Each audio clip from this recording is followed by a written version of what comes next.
चलिए आज फिर से स्वागत है आप सभी को आपके अपने channel concept with SK Verma में। आज जो है आप लोग पीछे देख पा रहे होंगे सिमुलतला आवासीय विद्यालय प्रारंभिक प्रवेश परीक्षा 2025 के क्वेश्चन को जो है लेकर आए हैं। सबसे पहले और सबसे सटीक जानकारी जो है आप लोग को इस चैनल पे जो है कई वर्षों से मिलते आ रहा है। तो चलिए आज के जो क्वेश्चन जो है जिस तरह से पूछा गया, काफी विद्यार्थी जो है आश्चर्यचकित हो गए हैं कि अरे भाई ये क्वेश्चन आया तो कहाँ से आया। जैसे आप हिंदी और इंग्लिश के किताब क्वेश्चन को यहाँ पे आप देखेंगे तो आप दंग रह जाएंगे। ये तो बिल्कुल आउट ऑफ सिलेबस है। ये कहता बिहार बोर्ड कुछ और है और करता कुछ और है। यानी इसमें कई ऐसे क्वेश्चन को जो है देखा गया जो बिहार बोर्ड के जो 5वीं स्तर का जो बुक होना चाहिए उसमें से क्वेश्चन देना चाहिए, तो उसमें से नहीं दिया है। नहीं 6 क्लास में से दिया है, नहीं 4 क्लास में से दिया है। दिया है क्वेश्चन तो कहां से? NCERT class 5। बताइए, एनसीईआरटी के जिक्र भी नहीं किया, लेकिन फिर भी जो है इस वर्ष से एनसीईआरटी से क्वेश्चन पूछना शुरू कर दिया। तो सब लोग हो जाइए सावधान और एनसीईआरटी का भी जो है आप लोग पढ़ना शुरू कर दे। लेकिन कम से कम उसको तो ये सोचना चाहिए कि अरे हम क्या क्या पढ़वा रहे हैं बच्चा लोग से। हिंदी के केवल एक किताब है, कभी 4 क्लास में से पूछता है, कभी 5 क्लास में से, कभी 6 क्लास में से। आप देखो एनसीईआरटी 5 क्लास, एनसीईआरटी 5 क्लास लेकिन पढ़ लेगा तो एनसीईआरटी 4 क्लास, एनसीईआरटी 6 क्लास। ये बिल्कुल गलत है। जो सिलेबस है, जो इसका पाठ्यक्रम है, उसमें से ही पूछना चाहिए। चलिए बाकी यहाँ पे हम लोग कई वीडियो में प्रत्येक सब्जेक्ट का प्रत्येक वीडियो होगा। अभी हम लोग शुरू करने जा रहे हैं ये मैथ का, जो कि आप देख रहे हैं सेट आई है, क्वेश्चन बुकलेट सेट कोड आई। तो जिनका आई होगा एकदम सीधा सीधी मिलान करेंगे। अगर दूसरा अगर यहाँ पे सेट कोड होगा तो आप जो है ये क्वेश्चन से जो है मिलान करेंगे। तो चलिए यहाँ पे हम सबसे पहला क्वेश्चन को देखते हैं। और आपका सबसे पहला क्वेश्चन काफी इजी क्वेश्चन है कि निम्न रोमन संख्या अक्षर का रूपांतरण क्या है। तो देखिए यहाँ पे 55 है। सॉरी, क्वेश्चन यहाँ पे लगता है कि मिटा गया है। ठीक है, यहाँ पे ऑप्शन जो है देखिए यहाँ पे इस तरह से और कुछ यहाँ पे होगा। ठीक है, वी मतलब ये पूछ रहा है कि वी मतलब क्या होता है। तब वी मतलब कुछ नहीं यहाँ पे होगा, क्वेश्चन कुछ और होगा शायद। क्वेश्चन एक बार चेक कर ले रहे हैं।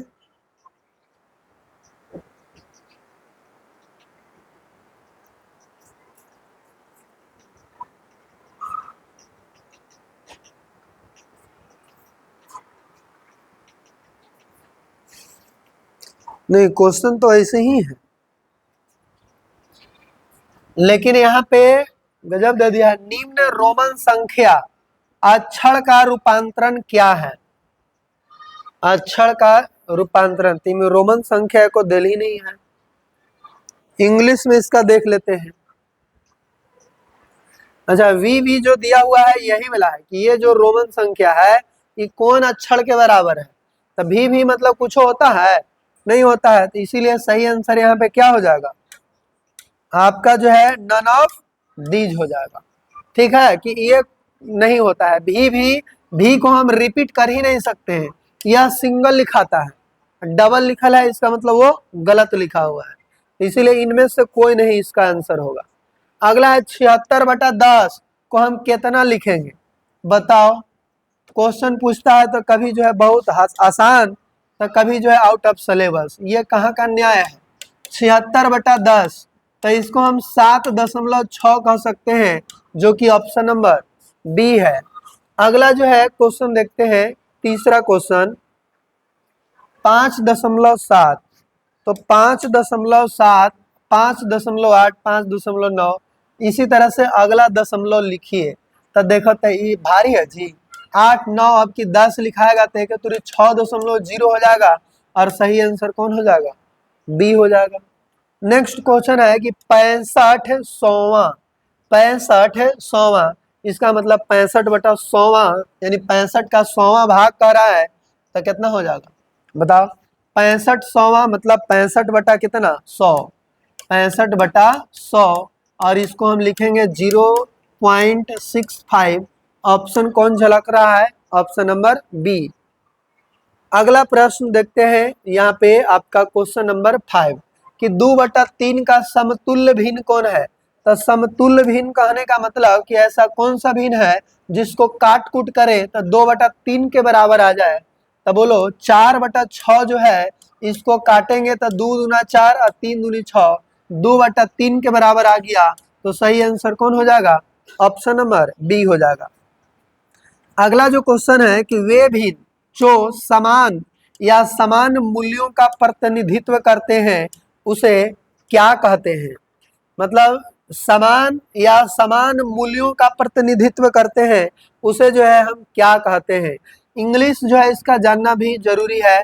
फ्रैक्शन विच रिप्रेजेंट सेम और इक्वल वैल्यू आर कॉल्ड, क्या कहेंगे, उचित भिन्न, तो ऐसा बात नहीं है। अनुचित भिन्न ये भी नहीं है। असमान अंश ये भी नहीं है। यहाँ पे समतुल्य भिन्न होगा क्योंकि उसका मान बराबर होता है या वह समान मूल्यों का प्रतिनिधित्व करता है। जैसे अभी देखें कि 4/6 यह समान मूल्यों का प्रतिनिधित्व कर रहा है, काट रहे हैं तो वो सेम आ जा रहा है, इसलिए समतुल्य भिन्न यहाँ पे सही आंसर होगा। आगे है 4 का गुणज कौन सा है। 4 का गुणज कहने का मतलब 4 का मल्टीपल, यानी कि multiple of 4, which is the multiple of 4, तो क्या होगा 4 का मल्टीपल 4 भी होता है और उसका आगे भी होता है।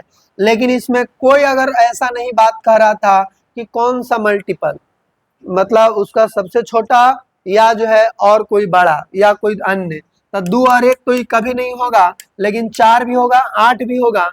यहाँ पे इसको क्वेश्चन पूछना चाहिए था कि 4 का सबसे छोटा गुणज कौन सा होगा, है ना। तो यहाँ पे आपका 4 हो जाता, लेकिन यहाँ पे ऑप्शन ऐसा दिया हुआ है जो कि ये दोनों हो सकता है। तो इसमें चेक जब आंसर की इसका आएगा तो इसमें दोनों आंसर जो है देना चाहिए इसको, बी और डी दोनों। अगर सबसे छोटी कहता तो बी, और अगर सबसे छोटी नहीं कहता तो ये ऑप्शन ही नहीं 4 देना चाहिए था। ठीक है, तो आप आंसर जो है बी और डी दोनों मिलान करेंगे। अगला है 10 का उच्चतम गुणनखंड कौन है। हाँ, तो ये वाला एकदम सही कर दिया है। उच्चतम मतलब सबसे बड़ा गुणनखंड कौन है, तो 10 का गुणनखंड कौन कौन होगा, 1 होगा, 2 होगा, 5 होगा, 10 होगा। तो इसमें सबसे बड़ा कौन है 10, तो इसीलिए सही आंसर ए हो जाएगा। आगे है देखते हैं, एक माली, यहाँ पे देखिए क्वेश्चन क्या है सर, कहता है कि एक माली 525 देवदार के पेड़ खरीदे, वह प्रत्येक पंक्ति में 15 पेड़ लगाना चाहता है, तो वह कितनी पंक्ति में पेड़ लगा सकता है।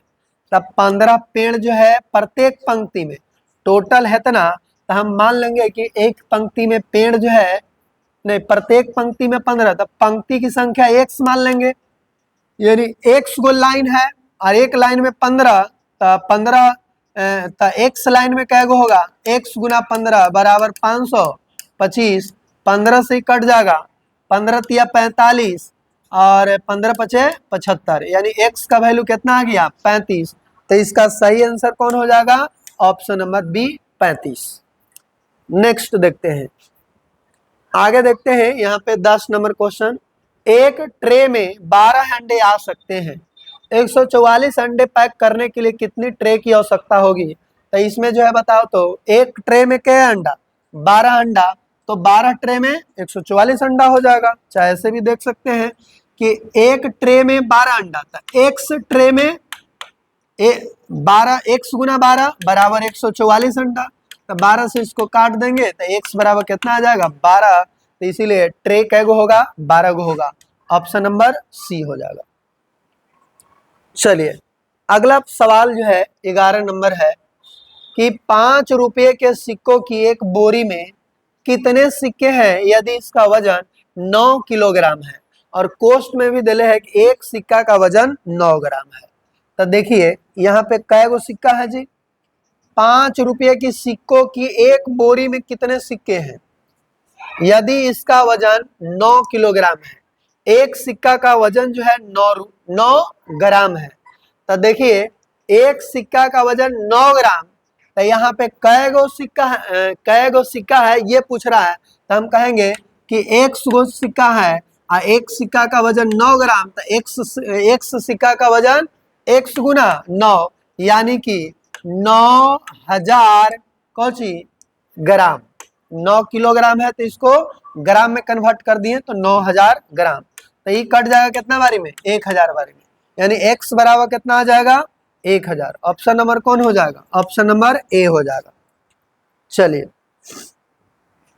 उसके बाद जो है आगे देखते हैं अगला प्रश्न कि 1 सेंटीमीटर भुजा वाले एक घन का आयतन क्या होगा? तो आयतन जो होता है घन सेंटीमीटर, एक है तो 1 गुना 1 गुना 1 3 बार गुना करेंगे तो 1 घन सेंटीमीटर सही आंसर होगा। अगला कहता है कि यदि मानचित्र पर 600 मीटर की लंबाई को 6 सेंटीमीटर द्वारा जो है दर्शाया जाता है, तो 6 सेंटीमीटर के अनुरूप वास्तविक दूरी जो है कितना होगा? तो देखिए तो यहाँ पे क्या कहता है कि 600 मीटर की लंबाई को 6 सेंटीमीटर द्वारा दर्शाया जाता है। कौची पर? मानचित्र पर, कि मानचित्र पर 600 मीटर की लंबाई को 6 सेंटीमीटर लिख दिया जा रहा है, तो 6 सेंटीमीटर के अनुरूप वास्तविक दूरी क्या होगा? तब फिर बतिया वही कह दे रहा है ना, कि 6 सेंटीमीटर के अनुरूप वास्तविक दूरी। तो वास्तविक दूरी कहने का मतलब कि जिस तरह से 600 मीटर है ये वास्तविक दूरी है ना। तो यहाँ पे देख रहे हैं कि 6 सेंटीमीटर द्वारा 600 मीटर को दर्शाया जाता है, तब फिर वही वाला पूछ रहा है कि 6 सेंटीमीटर में कितना दूरी को दर्शावल जाएगा, तो कितना हो जाएगा? 600 मीटर। ठीक है, तो सही आंसर डी हो जाएगा। इसमें क्वेश्चन अलग थोड़ा करना चाहिए था, इंग्लिश एक बार मिलान कर ले रहे हैं। हाँ ठीक है, 600 metre represented by 6 centimetre, actual distance corresponding 6 centimetre, एकदम सही है। अगला देख लेते हैं, 10,000 मीटर को किलोमीटर में बदले तो 10,000 में आप 1,000 से डिवाइड करेंगे तो आपका 10 आ जाएगा, इसीलिए सही आंसर कितना हो जाएगा? ये ऑप्शन नंबर ये सी हो जाएगा, 10 किलोमीटर। अगला है, उस राज्य का नाम जो है क्या है जिसके किसी भी तरफ समुद्र नहीं है? बताओ। ये ऑप्शन में दिल है गुजरात। गुजरात तो एकदम समुद्र के जो है सीमा बनाता है। गोवा भी है, तमिलनाडु भी है, सबसे नीचे है, लेकिन बिहार बीच में है। बिहार के कोई भी साइड में जो है मतलब समुद्र नहीं है, तो सही आंसर कौन हो जाएगा? बिहार हो जाएगा। एक घना में क्या गो शीर्ष होता है? तो शीर्ष जो है जब भी पढ़ाते हैं तो इसको शुरुआते करते होंगे कि देखिए ये आपका घन या घनाभ है और इसमें शीर्ष कह रहा है, तो ई वाला मूड़ी कै गो है गिन लो, 8 गो हो जाएगा, तो सही आंसर कै गो हो जाएगा? 8 गो, ऑप्शन नंबर डी। अगला देखते हैं, आयत का क्षेत्रफल बताओ। तो इतना आसान, लंबाई गुने चौड़ाई, ये सब बनाने की जरूरत है। निम्नलिखित में से किसे वर्ग मीटर में मापा जाता है? तो साड़ी के, रुमाल के, कि एक शहर की कुल भूमि के, इनमें से कोई नहीं। तब बताइए वर्ग मीटर में किसको माप सकते हैं? रुमाल तो छोटा गो होता है, तो 1 मीटर का रुमाल तो होगा नहीं, होगा नहीं होगा। साड़ी, तो साड़ी जो है रहता है 1 मीटर 2 मीटर ऐसे, तो उसका लंबाई चौड़ाई करके इसको माप सकते हैं। अब देखिए एक शहर की कुल भूमि, शहर के कुल भूमि को मीटर में मापाएगा? वर्ग मीटर में? वो तो बहुत मानी हो जाएगा फिर, इसीलिए यहाँ पे साड़ी आंसर होगा। साड़ी, क्योंकि साड़ी मीटर में भी रहता है, उसको गज में भी मापते हैं। ठीक है, तो इसीलिए यहाँ पे साड़ी कह सकते हैं, ऑप्शन नंबर बी। आगे 19 नंबर, क्या वो त्रिभुज है, त्रिभुज गिन के बताओ। तो देखिए कितना आसान क्वेश्चन है कि गिनना है, जगह आंख तेज है वो एकदम सही कर देगा। बोलो क्या हो गया? 8 गो, 1 2 3 4 5 6। अरे तुमको भी आंख खराब है? कहा है क्या गो है? 6 गो है, इसीलिए त्रिभुज की संख्या 6। चलिए नेक्स्ट क्वेश्चन 20 नंबर, एक किताब की कीमत 124 रुपया है, मन्नू ऐसी 21 किताब खरीदता है तो वह किताबों के लिए कितना मुद्रा देता है? 21 किताब, एक किताब का दाम 124, तो 21 किताब का दाम 21 से क्या कर देंगे? गुन्ना कर देंगे। बोलो ये सब कितना आसान है। 21 कर दो, 124, 124 दूनी 248, यानी कि 4, 8 2 10, 4 1 5 6 और 2 यानी 2604। ऑप्शन नंबर आपका ए हो जाएगा 2604। नेक्स्ट क्वेश्चन जो है देखते हैं, 74,000 को 10 से विभाजित करने पर क्या होगा। तो 1000 में 3 गो जीरो, 10 से भाग रहे हैं तो 1 गो जीरो खत्म, तो 74 100 यानी कि 74 को हो जाएगा सैकड़ा, शतक, 74 शतक। अगला जो है, संख्या को निकटतम सैकड़ा में पूर्णांकित कीजिए। तो सैकड़ा में कह रहा है तो सैकड़ा में 2 गो जीरो होता है, तो दूसर का अंक को देखो, अगर 5 से छोटा है तो अगर पहले सब जीरो कर दो, 0 0 0 यानी 300। सही आंसर कौन हो जाएगा, ऑप्शन नंबर ए हो जाएगा। आगे है 7/10 का दशमलव रूप में व्यक्त करें। तो एगो जीरो कर देंगे यानी 0.7। देखिए 0.7 ऑप्शन नंबर ए है। यहू में गड़बड़ाने के लिए कैसे दिले है, बाद में 0 0 लगावल है, तो बाद में कई गो जीरो लगावर है, ओकरा से कोई फर्क पड़ने वाला है नहीं। नेक्स्ट देखते हैं, निम्नलिखित में से किसकी परिमाप सबसे कम है। तो किसकी परिमाप जो है सबसे कम है, एक आयत जिसकी लंबाई 10 सेंटीमीटर, चौड़ाई 5 सेंटीमीटर। तो परिमाप कितना हो जाएगा, 10 5 15 दूनी 30। देखो ये लड़का जो है एकदम बढ़िया किया है, सब का परिमाप निकाल के सामने सामने लिख दिया और लास्ट में आंसर चूज कर दिया होगा। 10 सेंटीमीटर भुजा वाले एक वर्ग, तो 10 चौका 40 एकदम है।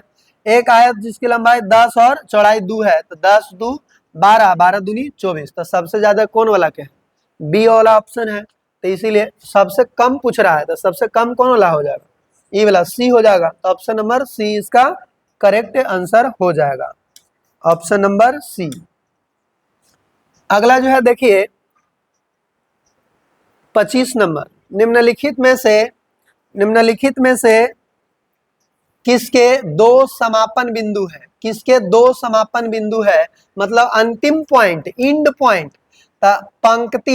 पंक्ति मतलब ऐसे लाइन है ना, ऐसे ऐसे पढ़ाता, जितना बड़ा कह दो उतना हो सकता है। लाइन खंड, देखो ये कौन हिंदी लिखा है से, इसको रेखा खंड कहते हैं, रेखा खंड। तो ये देखो कौन इंग्लिश लिखा है, रेखा को लाइन और खंड को खंडे छोड़ दिया, लाइन खंड। अब बताओ एक पढ़ के लड़कन चकरा जाएगा कि कौन लाइन खंड है। तो इसीलिए सही आंसर क्या हो जाएगा, लाइन खंड, है ना। यानी कि इंग्लिश अगर जो पढ़ा होगा एकदम सही किया होगा, इंग्लिश भी सब के बतावे करते हैं, लाइन सेगमेंट इसको कहते हैं। आगे देखते हैं, 5 सेंटीमीटर भुजा वाले एक वर्ग का परिमाप क्या होगा। तो वर्ग का परिमाप भुजा 4 गुना भुजा, तो 5 का 20, ऑप्शन नंबर बी। एक वर्ग का क्षेत्रफल क्या होगा, भुजा गुना भुजा यानी कि भुजा स्क्वायर, यही होगा, बी हो जाएगा। यदि 1 किलो सेब की कीमत 120 रुपया है, तो 1/4 किलो सेब की कीमत कितना होगा। तो 120 के चौथा हिस्सा कर दो इसको, तो कितना हो जाएगा, 30 रुपया। तो सही आंसर सी। निम्नलिखित में से कौन सी संख्या 344 और 364 के बीच आधी है। ओहो, देखिए यहाँ पे क्वेश्चन ऐसने करके गड़बड़ा देता है हल्का में। कौन सी संख्या 344 और 364 के बीच आधी है ना। ये दोनों के बीच के आधा कौन सा संख्या है, तब बीच निकालने के लिए जो है हम ये दोनों को जोड़ देते हैं, ठीक है। तो 344 और 364। अब देख लेते हैं, ये 4 4 8, 6 4 10, 3 3 6 1 7, 708 के आधा कितना हो जाएगा, 3 5 4, 354। 354 वाला जो है एकदम आधा होगा, ठीक है। तो ये दोनों के बीच की संख्या बीच आधी है, तो यहाँ 354 हो जाएगा, ऑप्शन नंबर बी। कहता है दोनों के बीच में जो संख्या है ना वो क्या होगा। तब बीच में जो है 354 यानी कि औसत एक तरह से पूछ रहा है। अगला जो है देख लेते हैं, ये देखिए जोड़ है, ये जोड़ कहता है 309 40 485 माइनस 49 प्लस इतना बराबर रिक्त स्थान में कौन सी संख्या आएगी। तो 485 से 485 कैंसिल, ऐसे कर देंगे, देखो बराबर के ई पट्टी में है, बराबर के ऊ पट्टी में है। अब देखो ये 40 अब -49, तो में 9 बचा, तो 9 इसमें आओ घटा देंगे 300 आंसर बिना बना ले नहीं, इसलिए सही आंसर 300। आगे देखिए, इस चित्र में कितने कोण हैं, तो कोण पूछ रहा है, तो 1 कोण, 2 कोण, 3 कोण, ओवरऑल 4 कोण। तो इसमें सही आंसर क्या हो जाएगा, 4 कोण। 4 कोण ऑप्शन है नहीं है जी। इनमें और देखिए बन सकता है, जैसे 1 कोण ही वाला हो गया, ये 2 1 3, अब 2 गो मिल के बनेगा, तो कितना हो गया 4, और फिर ये 2 गो मिल के 5, और ये पूरा 6। ठीक है, यानी कै गो कोण हो जाएगा, 6 गो कोण हो जाएगा, ऑप्शन नंबर डी। तो यही गड़बड़ाने वाला सवाल था, लेकिन जो है थोड़ा एकदम कम जिसका तैयारी है वो गड़बड़ा सकता है। आगे देखते हैं, निम्नलिखित में से कोनों के कौन से युग में पूरक है। का पूरक का कहने का मतलब क्या होता है कि दोनों को जोड़ेंगे तो 90 आ जाना चाहिए, तो 30 और 60 के 90 आता है, सही आंसर सी। एक वर्गाकार पिरामिड का आधार कैसन होता है, वर्गाकार है तो वर्ग होगा ना नीचे, इसीलिए सही आंसर ए हो जाएगा। आकृति के दिए गए जाल को पहचाने, ये वाला जाल है, ठीक है भाई देख रहे हैं, तो ये कौची का जाल है, शंकु का है, घन का है, प्रिज्म का है, घनाभ का है। तो ये प्रत्येक जो है एक वर्ग है, कै गो है, 1 2 3 4 5 6। तो हम बताए होंगे ऐसे, जब घन घनाभ पढ़ा रहे होंगे कि इसका आधार क्या है, घन का तो वर्ग, और घनाभ का आधार क्या है तो आयत। यानी कि कहने का मतलब कि घन में कितने वर्ग होते हैं, 6, घनाभ में भी 6, तो यही तो है जी, ये वर्ग है, इसका मतलब घन का ही फलक है, तो इसीलिए सही आंसर सी चल गया, सी हो जाएगा, यानी कि घन। अगला, बहुभुज बनाने के लिए आवश्यक न्यूनतम भुजाएं कितनी होनी चाहिए। तो बहुभुज बनाने के लिए न्यूनतम जो भुजा की संख्या होना चाहिए वो 4 गो होना चाहिए, क्योंकि 3 गो तक तो त्रिभुज होता है, एक बादे जो है बहुभुज का निर्माण होता है। ठीक है, तो सही आंसर 4 गो कम से कम होनी चाहिए, तो सही ऑप्शन ए हो जाएगा। अगला है कि निम्न रोमन संख्या अक्षर का रूपांतरण क्या है। एम, देखो फिर से इस टाइप के दो क्वेश्चन पूछ दिया। देखो फर्स्ट वाला क्वेश्चन था, तो एम मतलब कोची को सूचित करते हैं, 1000 को, सही आंसर बी। ठीक है, आगे देखते हैं, और 2 और 3 का उच्चतम सामान्य गुणनखंड, देखिए ये जो है उच्चतम सामान्य गुणनखंड क्या है, तो 2 और 3 का उच्चतम सामान्य कहने का मतलब जो है ना कॉमन, इसको क्या कहता है कॉमन फैक्टर। तो 2 का कॉमन फैक्टर तो 1 और 2, और 3 का कॉमन फैक्टर 1 और 3। तो बोलो common factor, sorry common factor ही नहीं होगा, खाली फैक्टर होगा इतना इतना। अब कॉमन फैक्टर की अगर बात करें सी है, तो दोनों में मिल कौन रहा है, 1, 2 और 3 नहीं मिल रहा है, तो सही answer 1, option number A. Next देखते हैं, ये पैटर्न को पूरा करना है, 20 30 40 50 60 70 हो जाएगा, 50 60 70 ऑप्शन नंबर ए। मैथ में कोई जाने ही नहीं है, आगे क्या आना चाहिए, रीजनिंग, तो एन जेड, तो बोलो एन जेड, तो एन होगा ऑप्शन नंबर बी। पैटर्न आगे 5 10, देखो 5 दूनी 10 10 दूनी 20, नहीं उसे नहीं हो रहा है, 5 बढ़ रहा है, फिर 10 बढ़ रहा है, फिर 15 बढ़ रहा है, तब कि 20 बढ़ेगा, तो 20 बढ़ेगा तो कितना हो जाएगा 55, ऑप्शन नंबर बी हो जाएगा। और इस तरह से मैथ का जो है सेवा समाप्त हो गया।